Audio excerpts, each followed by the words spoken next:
Students हम discuss करेंगे important news के बारे में। First news is regarding the menstrual health के पर्सपेक्टिव से है। सुप्रीम कोर्ट ने एक पेटिशन के अंदर ऑब्जर्व किया कि मेंस्ट्रुअल हेल्थ के रिगार्डिंग में जो इनिशिएटिव हैं उनको एजुकेशन इंस्टीट्यूशंस के वहाँ पे प्रोवाइड किया जाए, जिससे कि आप देखिए कि यंग एज के अंदर ही हेल्दी और हाइजीनिक सिस्टम है उसके रिगार्डिंग अवेयरनेस है उसको क्रिएट किया जा सके। स्टूडेंट्स, जो मेंस्ट्रुअल हेल्थ का ये जो राइट है जिसको कि आर्टिकल 21 का जो पार्ट है वो माना है सुप्रीम कोर्ट ने यहाँ पे। बेसिक आपके लिए क्वेश्चन यही है कि आर्टिकल 21 के अंदर में कौन कौन से ऐसे एरियाज हैं जिनको कवर किया जाता है। आप देखिए कि आर्टिकल 21 है हमारा एक बेसिक फंडामेंटल राइट है जिससे कि डिग्निफाइड मैनर के अंदर में जो लाइफ है उसको कैरी आउट है वो किया जा सके।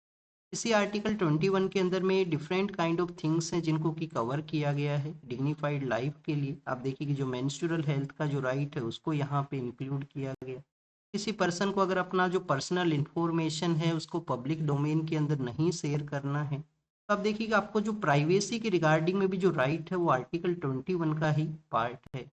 किसी ह्यूमन बीइंग को अदर ह्यूमन बीइंग के साथ में जो मैरिज है उसको कैरी आउट करना है, अपने जो चॉइस का जो पर्सन है उसके साथ में मैरिज करना है, तो आप देखिए कि ये जो प्रोसेस है ये भी आर्टिकल 21 का ही पार्ट है। और इसी के रिगार्डिंग में यूपीएससी ने एक क्वेश्चन है वो पूछ लिया।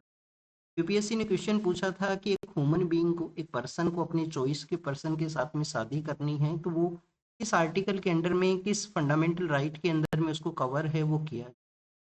स्टूडेंट्स, किसी पर्सन को अगर अरेस्ट किया जाता है और अरेस्ट के समय में आप देखिए कि उनके हाथ के ऊपर जो हथकड़ी है उसको नहीं यूज करना है, तो ये जो प्रोसेस है वो किस किस आर्टिकल का पार्ट है? क्या आर्टिकल 22 का पार्ट है जो अरेस्ट पर्सन्स के रिगार्डिंग में है, क्या आर्टिकल 21 के अंदर में राइट टू लाइफ के अंदर ही उसको कवर किया गया है? ये आपको कमेंट सेक्शन के अंदर बताना है, ये आपका होमवर्क। नेक्स्ट अगर हम बात करें स्टूडेंट्स, यहाँ पे स्कूल एजुकेशंस को भी डायरेक्शन इशू किया गया है स्कूल्स को यहाँ पे कि आपको बेसिकली जो सैनिटरी नैपकिन्स हैं उनको, स्पेशली जो यंग गर्ल्स हैं उनको आपको प्रोवाइड करना होगा, उनका जो मेंस्ट्रुअल हेल्थ है उसको इंश्योर करने के रिगार्डिंग में। स्कूल एजुकेशन अगर आप देखिए कि इन डायरेक्शंस को नहीं फॉलो करते हैं तो उनके अगेंस्ट में जो एक्शन है वो कैरी आउट होंगे। आपको एक डे भी यहाँ पे पता होना चाहिए कि 28 मई का जो डे है जिसको कि मेंस्ट्रुअल हाइजीनिक डे के रूप से ऑब्जर्व है वो किया जाता है, अवेयरनेस है उसको यहाँ पे क्रिएट है वो किया जाता है। गवर्नमेंट ने ऑलरेडी आप देखिए कि काफ़ी सारे ऐसे इनिशिएटिव्स लॉन्च किए हैं मेंस्ट्रुअल हेल्थ एंड मैनेजमेंट के रिगार्डिंग में। 2011 के समय ये इनिशिएटिव्स लॉन्च हुए थे। उसके बाद में जो काफ़ी सारी स्कीम है हेल्थ के रिगार्डिंग में, जो स्कीम्स है उसके अंदर में इसको कवर किया गया है, जैसे कि नेशनल हेल्थ मिशन है, जैसे कि आप देखिए कि हमारा एजुकेशन इंस्टीट्यूशंस में और भी अवेयरनेस के जो कैंपेन है वो आपको मिला करते हैं। नेक्स्ट अगर हम बात करें स्टूडेंट्स, दिल्ली ब्लास्ट के बारे में है। और दिल्ली ब्लास्ट को जब भी हम रीड करते हैं एक टर्म है वो न्यूज के अंदर में हुआ करती है, उसका नेम है white collar terrorism. White collar terrorism है वो बेसिकली क्या है स्टूडेंट्स? वो पर्सन जिनको कि पुलिस फोर्स के द्वारा या इन्वेस्टिगेशन एजेंसीज के द्वारा डिटेक्ट करना है वो डिफ़िकल्ट हुआ करता है, क्योंकि आप देखिए कि वो किसी ना किसी प्रोफेशन का पार्ट होते हैं। जैसे कोई पर्सन है वो डॉक्टर है, कोई पर्सन है वो इंजीनियर है, या किसी अदर प्रोफेशन का वो पार्ट है जिनके ऊपर में डाउट भी नहीं है इन्वेस्टिगेशन एजेंसीज को कि वो भी टेरर एक्टिविटीज से लिंक है वो हो सकता है। तो व्हाइट कॉलर टेररिज्म, ये टेरर का जो मॉड्यूल सामने आया था जहाँ पे रेड फोर्ट के वहाँ ब्लास्ट हुआ था, तो उसी के इन्वेस्टिगेशन के अंदर पता लगा है कि उन पर्सन्स का जो प्लान है वो ये था कि जो कॉफ़ी का जो चेन है, एक ग्लोबल आप देखिए कि कॉफ़ी का चेन है, उनके ऊपर में इसको अटैक है वो करना था, क्योंकि उसके जो फाउंडर पर्सन है वो एक जोइस है, उनके जो फाउंडर पर्सन है वो एक जोइस है। जैसे कि इजराइल के अगेंस्ट में एक मैसेज है वो डिलीवर हो सके कि इजराइल से रिलेटेड जो पर्सन हैं जिनको कि यहाँ पे टारगेट किया जा सकता है किसी भी कंट्री के, वहाँ पे। नेक्स्ट आप देखिए कि इनका एक टारगेट ये भी था कि अलकायदा नाम का जो टेरर ऑर्गेनाइजेशन है उसका एक सब्सिडरी ऑर्गेनाइजेशन के रूप से एक जो टेरर ऑर्गेनाइजेशन ही इंडिया में वर्क किया करता था, तो उसको फिर से रिवाइवल किया जा सके क्योंकि उसके जो टॉप कमांडर्स हैं उनको हमारी सिक्योरिटी फोर्सेज ने एलिमिनेट है वो किया था। इस टेरर अटैक के बाद में आप देखिए कि हमारे इन्वेस्टिगेशन एजेंसीज ने काफ़ी सारे डायरेक्शन इश्यू किए हैं, स्पेशली जो सोशल मीडिया प्लेटफॉर्म्स हैं। सोशल मीडिया प्लेटफॉर्म्स को नंबर्स के साथ में लिंक करना होगा। अगर कोई ऐसा सोशल मीडिया प्लेटफॉर्म है जहाँ पे मैसेजिंग कैरी आउट हुआ करता है, हमारी इन्वेस्टिगेशन एजेंसीज को आप देखिए कि जो डिजिटल सेक्टर है उसके अंदर में भी न्यू विंग्स का रिक्वायरमेंट है, जैसे कि ऐसा जो टेरर के रिगार्डिंग में जो प्लानिंग है जिसको डिटेक्ट किया जा सके समय के साथ में। नेक्स्ट अगर हम बात करें स्टूडेंट डिप्टी सीएम के बारे में है, आप देखिए कि महाराष्ट्र के वहाँ पे जो जो फॉर्मर डिप्टी सीएम है उनका अभी डेथ हुआ था, तो उन्हीं के फैमिली मेंबर से रिलेटेड उनका जो वाइफ है उनको डिप्टी सीएम के रूप से अपॉइंट है वो किया जा सकता है। अभी अपॉइंटमेंट नहीं हुआ है, ये पॉसिबिलिटीज है उसका डिस्कशन है। तो क्या स्टूडेंट्स जो डिप्टी सीएम का जो पोस्ट है उसके बारे में कॉन्स्टिट्यूशन के अंदर में कहीं पे मेंशन है? आप देखिए कि कॉन्स्टिट्यूशन के अंदर में ये जो आर्टिकल 163 है, आर्टिकल 164 है, उसके अंदर में मेंशन किया गया है कि जो काउंसिल ऑफ मिनिस्ट्री है उसको हेड किया जाएगा किसके द्वारा? चीफ मिनिस्टर के द्वारा। डिप्टी सीएम का जो मेंशन है वो आपको नहीं मिलता है। ये बेसिकली एक पॉलिटिकल पोस्ट है जो क्रिएट की जाती है कभी अलायंस का अगर गवर्नमेंट है तो उनको आप देखिए कि यहाँ पे एक फेस के रूप से शो किया जा सके। और अगर लार्जर स्टेट है तो डिफरेंट एरिया से जो डिप्टी सीएम है उनका अपॉइंटमेंट हो सके, जिससे कि हर एक एरिया को रिप्रेजेंटेशन है वो यहाँ पे फील हो सके। स्टूडेंट्स कोई पोर्टफोलियो है वो रिलेटेड हुआ करता है डिप्टी सीएम पोस्ट के रिगार्डिंग, तो आप देखिए कि कोई पोर्टफोलियो नहीं है यहाँ पे। जो मिनिस्टर हैं जो मिनिस्ट्री उनके द्वारा हेड किया जाएगा उसी का पोर्टफोलियो उनके अंडर में आया करता है। जैसे हम सीएम के बारे में जब रीड करते हैं तो स्टेट का जो डिजास्टर है उसको ऑटोमेटिकली सीएम है वो हेड करते हैं। स्टेट के अंदर में और भी काफ़ी सारे जो इमरजेंसी सिचुएशन है उसके रिगार्डिंग में भी आप देखिए कि सीएम को एक्स्ट्रा ऑर्डिनरी जो पावर है वो हुआ करती है। या हमारे कंट्री के अंदर में आप देखिए कि डिप्टी सीएम है जो डिफरेंट हर एक स्टेट में आपको मिलेगा, हर एक स्टेट में नहीं है ये कोई। कहीं पे आप देखिए कि पॉलिटिकल सिचुएशन उस तरीके से है तो डिप्टी सीएम का पोस्ट के रूप से अपॉइंटमेंट हुआ करता है। हमारे फर्स्ट जो डिप्टी सीएम हुआ करते थे अनुग्रह नारायण सिन्हा नाम से एक पर्सन थे, जो कि बिहार के अंदर में फर्स्ट डिप्टी सीएम के रूप से उनका अपॉइंटमेंट है वो हुआ। बाद में आप देखिए कि हमारे कंट्री के अंदर में डिप्टी पीएम का भी एक पोस्ट रहा है, डिप्टी पीएम की रिगार्डिंग में भी अपॉइंटमेंट्स वो रहे हैं। फर्स्ट कैबिनेट के दौरान में ही आपको जो सरदार पटेल हैं फर्स्ट डिप्टी पीएम है वो मिलते हैं, सरदार पटेल साहब हैं जिनको डिप्टी पीएम अपॉइंट किया गया। बाद में आपको मोरारजी देसाई हैं, चौधरी चरण सिंह हैं, एल के अडवाणी हैं, देवीलाल हैं, जिनका एक काफ़ी ज़्यादा फेमस केस है कि उनके द्वारा जो ओथ लिया गया था वो डिप्टी पीएम के रूप से लिया गया था, जिसको कि कोर्ट के अंदर में चैलेंज है वो किया गया था। तो कोर्ट के चैलेंज में ही कोर्ट ने ऑब्जर्व किया था कि डिप्टी पीएम का कोई पोस्ट नहीं है, आपको जो ओथ लेना है वो मिनिस्टर के रूप से आप ओथ ले सकते हो, और आप यहाँ पे जो आपको पोर्टफोलियो अलोकेट किया जाएगा उसी को आप वो आपके डोमेन के अंदर में रहेंगे। नेक्स्ट आप देखिए कि जो फ्री ट्रेड एग्रीमेंट का जो नेगोशिएशन कंप्लीट हुआ है उसके रिगार्डिंग में हमारे जो मिनिस्टर हैं उन्होंने कहा है कि 2026 के समय ही ईयू के साथ में ये जो फ्री ट्रेड एग्रीमेंट है वो एग्जिस्टेंस में आएगा।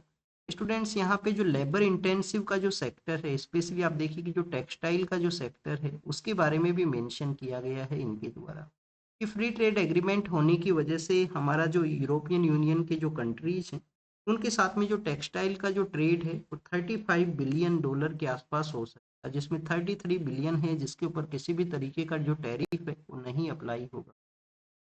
स्टूडेंट्स यहाँ पे कंपेयर करते हुए इन्होंने बांग्लादेश के साथ में मेंशन किया कि बांग्लादेश लार्जर वे के अंदर में टेक्सटाइल सेक्टर में जो जो ट्रेड है वो कर पाता है। उसके बिहाइंड में रीजन है कि बांग्लादेश वो लिस्ट डेवलपिंग कंट्री है।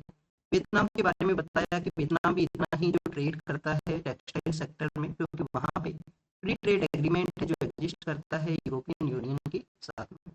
फ्री ट्रेड एग्रीमेंट के बारे में डिस्कशन है। यहाँ पे पुलिस फोर्स की रिगार्डिंग में कोर्ट ने ऑब्जर्व किया है, स्पेशली उत्तर प्रदेश का जो हाई कोर्ट है उनके द्वारा, कि पुलिस फोर्स में जो पर्सनल हैं कभी कभी आप देखिए कि आउट ऑफ टर्न प्रमोशन को गेन करने के लिए सोशल मीडिया या जो न्यूज़पेपर्स है उसके अंदर में फेम को गेन करने के लिए उनके द्वारा एनकाउंटर का जो एक्टिविटी है उसके अंदर उनका इंगेजमेंट हुआ करता है। ओवर शूटिंग है वो उनके द्वारा किया जाता है, स्पेशली लेग के अंदर में आप देखिए कि शूट करना हर एक पर्सन है जो अरेस्ट हुआ है। तो ये कोर्ट का यहाँ पे ऑब्जर्वेशन है कि किसी भी पर्सन को पनिशमेंट देने का जो राइट है वो बेसिकली जुडिशियल इंस्टीट्यूशंस के पास में है।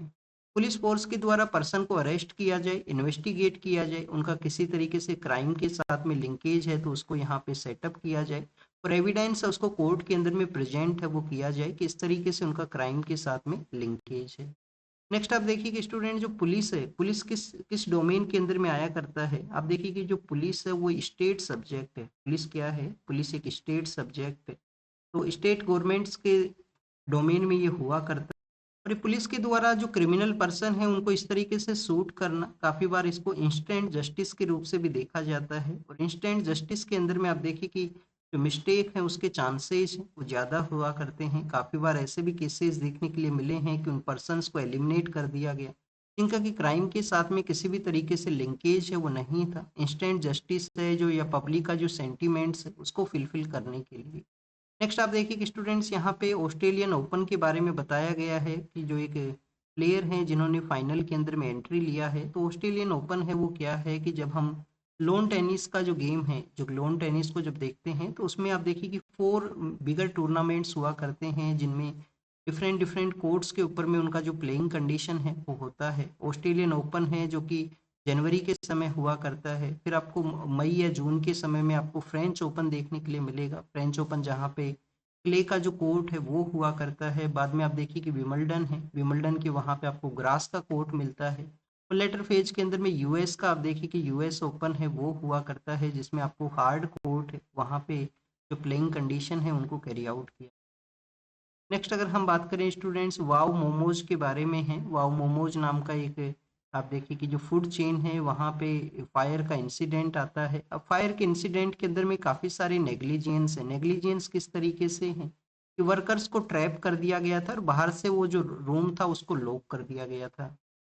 और वहाँ पे फिर फायर होता है जिसमें काफ़ी सारे वर्कर्स हैं वो स्टिल मिसिंग सिचुएशन में हैं। कुछ जो डेथ पर्सन्स हैं उनको आप देखिए कि उनकी बॉडी है उसको रिकवर किया गया है।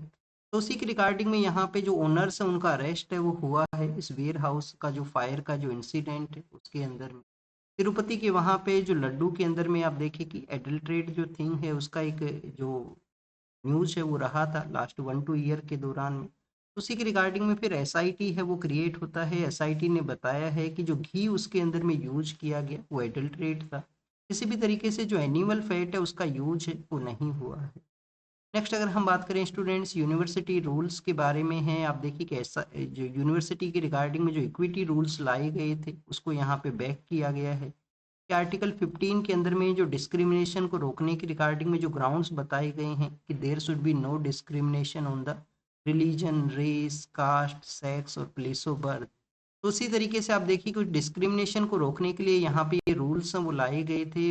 रूल्स को बेसिकली सुप्रीम कोर्ट ने स्टे किया गया है कि सोसाइटी के अंदर में डिवाइड है वो क्रिएट करेगा। सोसाइटी में डिवाइड क्रिएट करेगा तो उसके बारे में जो ग्राउंड रिपोर्ट है वो यहाँ पे मेंशन है। आसाम के अंदर में जो इन्फिल्ट्रेशन का जो प्रॉब्लम है उसको आप देखिए कि हमारे मिनिस्टर ऑफ होम अफेयर्स ने कहा है कि उसको वो डील करेंगे वहाँ पे। बेसिकली स्टूडेंट जो आसाम है वो एरिया शेयर करता है बांग्लादेश के साथ में। और बांग्लादेश के साथ में हमारा जो बॉर्डर एरिया है एक तो आप देखिए कि 4096 किलोमीटर का बॉर्डर एरिया टोटल शेयर हुआ करता है 5 स्टेट्स के थ्रू में। बट आसाम के वहाँ पे आपको जो पोरस बॉर्डर है वो आपको मिलता है। तो हमारा बांग्लादेश बॉर्डर है वो पोरस बॉर्डर होने की वजह से इन्फिल्ट्रेशन का जो एक्टिविटी है वो इजीली वे के अंदर में कैरी आउट होती हैं। तो यहाँ पे अब उनको पनिशमेंट दिया जाएगा, इन्फिल्ट्रेशन को कैसे रोका जाएगा, ये पॉलिटिकल एक प्रॉमिस है वो किया। वेनेजुला के साथ में हमारे वेनेजुला में जो इंटरिम लीडर ऑफ पावर के अंदर में है उनके साथ में हमारे जो प्राइम मिनिस्टर हैं उन्होंने डिस्कशन किया है।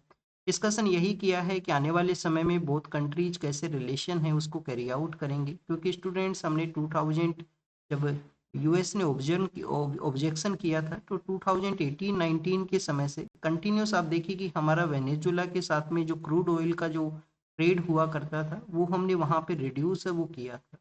अब हो सकता है कि आने वाले समय में पॉसिबिलिटी है कि वेनेजुला से हम क्रूड ऑयल का जो ट्रेड है उसको कैरी आउट करें। वेनेजुला आप देखिए कि organisation of petroleum export countries है उसका फाउंडिंग मेंबर है। जो टॉप 5 कंट्रीज हैं जो इसके फाउंडिंग मेंबर थे 1960 के समय जो बगदाद कॉन्फ्रेंस हुआ था उस दौरान में। तो वेनेजुला इसका फाउंडिंग मेंबर है। इंडिया हो सकता है आने वाले समय में क्रूड ऑयल को वहां से परचेज है वो करे। नेक्स्ट आप देखिए कि एम के गांधी हैं उनके मेमोरी के अंदर में 30 जनवरी का जो डे है वो ऑब्जर्व किया जाता है जब उनको की असैसिनेट है वो कर दिया गया था। तो उसी के रिगार्डिंग उनके आइडियाज़ के बारे में अपोजिशन के लीडर का मेंशन है कि उनके आइडियाज़ को इरेज नहीं किया जाता, वो कंटिन्यूस यहाँ पे फ्लो है वो रहेंगे, कंटिन्यूस एग्जिस्ट है वो करेंगे। एम के गांधी के ही जो आइडियाज़ हैं जो पर्सनैलिटी हैं उसके बारे में प्राइम मिनिस्टर ने भी मेंशन किया है कि उनका जो स्वदेशी का जो आइडिया था स्टिल हमको इंस्पायर करता है। सेल्फ रिलायंस का जो आइडिया था स्टिल हमारी गवर्नमेंट इनिशिएटिव्स में आपको मिलेगा कि जो जियोपॉलिटिकल डिसऑर्डर है उसके अंदर में हम सेल्फ रिलायंस है उसको यहाँ पे प्रमोट कर सके, सेल्फ रिलायंस है उसको यहाँ पे यूज है वो कर सके। स्टूडेंट्स नेक्स्ट आप देखिए कि जो निकोबार प्रोजेक्ट है उसके बारे में अपोजिशन पार्टी ने मेंशन किया है कि गवर्नमेंट इंफॉर्मेशन को यहाँ पे हाइड कर रही है। तो आपको निकोबार प्रोजेक्ट के बारे में एक बेसिक पता होना चाहिए कि वहाँ पे जो गैलेथिया बे है उसके बारे में आपको रीड करना चाहिए, उसको मैप के ऊपर में प्रैक्टिस है वो करना चाहिए।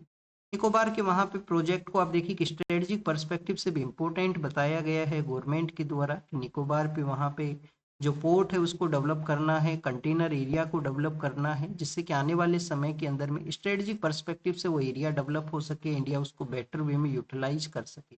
कंसर्न क्या है वहाँ पे जो ट्राइबल कम्युनिटी है उसका कंसर्न है कि ट्राइबल कम्युनिटी को अदर एरिया के अंदर में सेंड किया जाएगा। इकोलॉजिकल पर्सपेक्टिव से भी कंसर्न है कि काफ़ी सारी जो एनवायरमेंट स्पीसीज हैं उनको इम्पैक्ट हो। नेक्स्ट अगर हम बात करें स्टूडेंट्स, एक कोई थेरेपी का जो प्रोसेस है जो यहाँ पे कैरी आउट होता है स्टेम सेल थेरेपी है, तो उसकी किसी भी तरीके से क्लिनिकल एविडेंस नहीं है कि वो कम्प्लीटली कोई डिजीज है उसको यहाँ पे सपोर्ट करेगा। उसको आप देखिए कि यहाँ पे डेट जो हेल्थ का जो रिलीफ है वो प्रोवाइड करेगा। तो सुप्रीम कोर्ट ने यहाँ पे गवर्नमेंट को डायरेक्शन इश्यू किया गया कि इनके अगेंस्ट में एक्शन है वो लिया जाए, जब तक क्लिनिकल जो एविडेंस है वो नहीं है उस थेरेपी को प्रमोट है वो नहीं होना चाहिए। एआई का इम्पैक्ट समिट जो इंडिया के अंदर में ऑर्गेनाइज होगा, ministry of electronic and information technology के द्वारा इसको ऑर्गेनाइज किया जाएगा। तो जिसमें ग्लोबल लीडर्स हैं उनका इंडिया में विजिट रहेगा। स्पेशली आप देखिए कि फ्रांस के जो लीडर हैं वो भी इंडिया में आएंगे एआई इम्पैक्ट समिट के दौरान में। ईयू के साथ में जो फ्री ट्रेड एग्रीमेंट यहाँ पे साइन हुआ है, तो फार्मर्स का जो बॉडी है उन्होंने कैंपेन को कैरी आउट किया कि ये हमारा जो एग्रीकल्चर सेक्टर है उसको इम्पैक्ट करेगा, एग्रो के सेक्टर को इम्पैक्ट करेगा, वहाँ से जो एग्रो प्रोडक्ट्स हैं वो इंडिया के लिए आएंगे। तो फार्मर बॉडी का अपना यहाँ पे प्रोटेस्ट है इस डील की रिगार्डिंग में कि इंडियन एग्रीकल्चर को इम्पैक्ट है वो नहीं होना चाहिए। फिर आप देखिए कि वाटर के बारे में यहाँ पे मेंशन किया गया है, जल जीवन मिशन जो कि टैप वाटर को प्रोवाइड करने के लिए था। तो उसमें एक रिपोर्ट बताता है कि 90% हमारे जो रूरल हाउस होल्ड्स हैं जिनको कवर कर लिया गया है टैप वाटर का, फंक्शनल टैप वाटर का जो वाटर सप्लाई है उसकी रिगार्डिंग। बट आप देखिए कि अभी उसका यूजेज का लोवरेज है, यूज उसका लोअर सिचुएशन में मिलेगा, उसका रिलायबिलिटी है उसकी रिगार्डिंग में भी यहाँ पे कंसर्न है। तो जल जीवन मिशन जो कि लॉन्च किया गया था रूरल एरिया के अंदर में फंक्शनल टैप वाटर है उसको प्रोवाइड करने के लिए। एफईआई का जो विड्रोवल हुआ है मार्केट से, तो ये कंटिन्यूस विड्रोवल है। आप देखिए कि ये मार्केट कंडीशन को शो करता है कि जो फॉरेन पोर्टफोलियो इन्वेस्टर हैं जो कि जिनको हाई वैल्यू मनी के रूप से भी कंसिडर किया जाता है, किसी मार्केट के अंदर में मोर वहाँ पे गेन है तो वो इन्वेस्टमेंट किया करते हैं। इंडियन रुपी का आप देखिए कि जो पोजीशन है, जो वैल्यू है डॉलर के कंपैरिजन के अंदर में, उसमें भी कंटिन्यूस यहाँ पे डिक्लाइन है। तो एफपीआईज का जो आउटफ्लो है वो लार्जर वे के अंदर में है लास्ट 5 मंथ के कंपैरिजन के अंदर। फिर बोथ न्यूज है वो इकोनॉमिक सर्वे के बारे में है। एडिटोरियल के अंदर में आप देखिए कि इकोनॉमिक सर्वे में जो आने वाले समय में जो इकोनॉमिक एम्बिशन है, गवर्नमेंट का जो प्लान है उसको लेट डाउन किया गया है, उसको यहाँ पे प्रेज किया गया कि आने वाले समय के अंदर में हमारा क्या बेसिक यहाँ पे जो प्रायोरिटी है वो रहेंगे, क्या इंडिया का जो प्लान रहेगा, कैसे हम सेल्फ रिलायंस के थ्रू जो ग्लोबल ऑर्डर है उसमें कनेक्टिविटी को सेटअप कर सकेंगे। और क्वालिटी के बारे में यहाँ पे मेंशन है कि हम क्वालिटी कंट्रोल ऑर्डर्स के थ्रू क्वालिटी है उसको नहीं गेन कर सकते। कंटिन्यूस जो कंपटीशन मार्केट के अंदर में अगर हम जाएंगे तो वहां से आप देखिए कि क्वालिटी आउटपुट है उसको सेटअप किया जा सकता है। तो इकोनॉमिक सर्वे के बारे में है जो कि चीफ इकोनॉमिक एडवाइजर का डायरेक्शन के अंदर में इशू है वो हुआ करता है। नेक्स्ट आप देखिए कि स्टूडेंट्स ईरान और यूएस के बारे में यहाँ पे मेंशन है कि ईरान अगर डील को कैरी आउट करना चाहता है और मिलिट्री एक्शंस को अवॉइड करना चाहता है तो यहाँ पे डील है वो हो सकता है, ये यूएस के लीडर के द्वारा मेंशन है वो किया। नेक्स्ट आप देखिए कि स्टूडेंट्स यूएस के वहाँ पे अपॉइंटमेंट के बारे में है जो एग्जाम के लिए नहीं इम्पोर्टेंट है। इसके अलावा यहाँ पे एक जो न्यूज़ जर्नलिस्ट हैं उनको बेसिकली आप देखिए कि अरेस्ट किया गया है, वो भी एग्जाम के लिए नहीं इम्पोर्टेंट है क्योंकि वहाँ पे जो इंटरनल फोर्सेस का जो प्रेजेंस हुआ है जिसके अगेंस्ट में उन्होंने जो प्रोटेस्ट किया था उनको यहाँ पे अरेस्ट है वो कर लिया। चाइना के आप देखिए कि जो चाइना का जो कोस्ट गार्ड्स हैं वो कंटिन्यूस पेट्रोलिंग को कैरी आउट किए हैं वहाँ पे जो जापान के जो आइलैंड एरियाज हैं वहाँ पे। तो बेसिकली चाइना और जापान का भी कन्फ्लिक्ट है पिछले कुछ समय से। जापान का जो वुमेन पॉलिटिकल लीडर हैं उन्होंने कुछ एरियाज के ऊपर में अपना क्लेम है वो किया था, जो कि चाइना की कंट्रोल के अंदर में है प्रेजेंट समय के अंदर में। नेक्स्ट आप देखिए कि श्रीलंका का जो इकोनॉमिक सिचुएशन है उसके बारे में है कि साइक्लोन दितवा की वजह से वहाँ पे जो आईएमएफ का टारगेट उनको अचीव करना था इकोनॉमिक रिवाइवल के लिए, तो उसका एक डिफिकल्टी है वो बताया गया। बट यहाँ पे कंटिन्यूस जो श्रीलंका है वो उस प्लान के ऊपर में है जिससे कि वो अचीव कर सके। यहाँ पे जो डिफिकल्टी है दितवा की, बाद में भी फिर आप देखिए कि हमास है वो ज्वाइन कर सकता है पीएलओ, पैलेस्टाइन लिबरेशन जो ऑर्गेनाइजेशन है उसको ज्वाइन कर सकता है। कि बेसिकली यहाँ पे पैलेस्टीनियन जो मिनिस्टर हैं उनके द्वारा मेंशन है। अभी यहाँ पे जो गजा स्ट्रिप के अंदर में पीस के रिगार्डिंग में एक गजा पीस बोर्ड है उसको भी सेटअप किया गया है यूएस के जो प्रेसिडेंट है उनके द्वारा। तो उसी का जो आने वाले समय में गाजा स्ट्रिप के अंदर में क्या सिचुएशन रहेगा उसका ये डिस्कशन था। तो this is all the information related to the today's newspaper. आप इसको रीड कीजिए, रिवाइज कीजिए, जो भी इंफॉर्मेशन आपको मिला है उसको नोट डाउन कीजिए। Thank you students, thank you very much.